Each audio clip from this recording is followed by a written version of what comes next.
साथियों, आप लोगों को याद होगा कि हम लोगों ने 31 जनवरी को चुनाव आयोग के ऊपर ईवीएम मशीन को रोकने के लिए और बैलेट पेपर पर चुनाव करवाने के लिए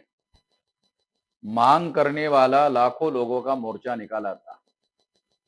जंतर मंतर पर मोर्चा निकाला था और ये आंदोलन देशव्यापी आंदोलन था। 4 चरणों में चलने वाला आंदोलन था और चौथा चरण जंतर मंतर पर 31 जनवरी को समाप्त हुआ। उसके बाद हमने 10 दिन का समय चुनाव आयोग को दिया कि चुनाव आयोग इस पर विचार करके फैसला कर ले।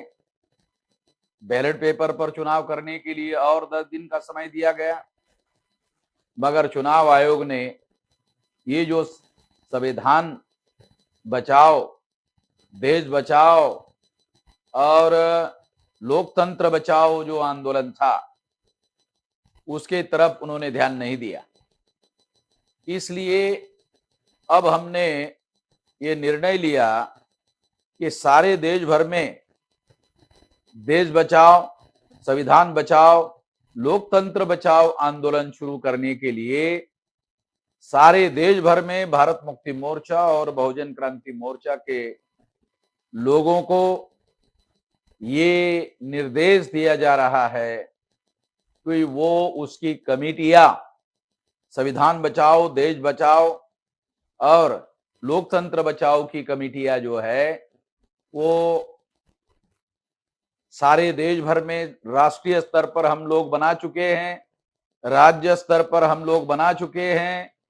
कमिश्नरी लेवल पर राज्य के लोगों को ये निर्देश दिया जाता है कि वो इसके लिए संगठन बनाए। जिले के लिए संविधान बचाओ, देश बचाओ और लोकतंत्र बचाओ ये कमेटियों का निर्धारण करे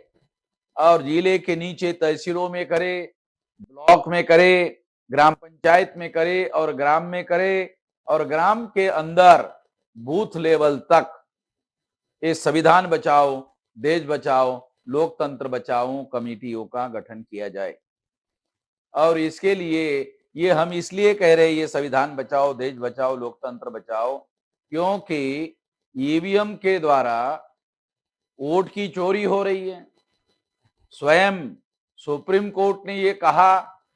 कि ईवीएम मशीन के द्वारा फ्री, फेयर एंड ट्रांसपेरेंट चुनाव नहीं हो सकता। इसलिए जब सुप्रीम कोर्ट ने ये मान लिया कि ईवीएम मशीन के द्वारा फ्री, फेयर एंड ट्रांसपेरेंट चुनाव नहीं हो सकता, तो निश्चित रूप से इसके बारे में बैलेट पेपर पर चुनाव करने के बारे में विचार किया जाना चाहिए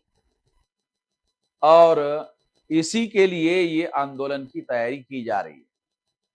जहां तक ईवीएम फोड़ने की बात है, ये संविधान की रक्षा करने के लिए, देश की रक्षा करने के लिए और लोकतंत्र की रक्षा करने के लिए जो ईवीएम वोटों की चोरी करती है,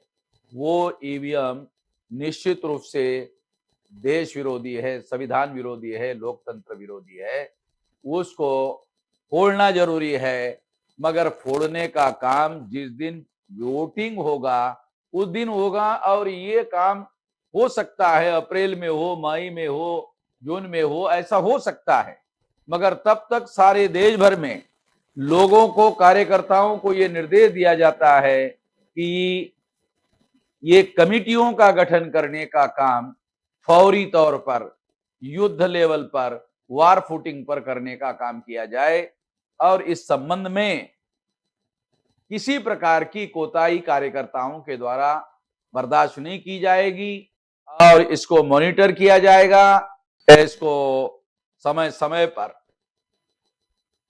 हर हफ्ते में इसकी रिव्यू किया जाएगा, समीक्षा किया जाएगा और समीक्षा में प्रत्येक कार्यकर्ता को इसका रिपोर्टिंग देना होगा। तो इस तरह से बूथ लेवल पर ये तैयारी बड़े पैमाने पर सारे देश भर में करनी होगी और ये करने के निर्देश राष्ट्रीय स्तर पर सार्वजनिक रूप से बताए जा रहे हैं और इसलिए सारे देश के लोगों को इस काम पर लगना होगा, जुटना होगा। आपने मेरी बात ध्यान से सुनी, इसके लिए आभार, धन्यवाद।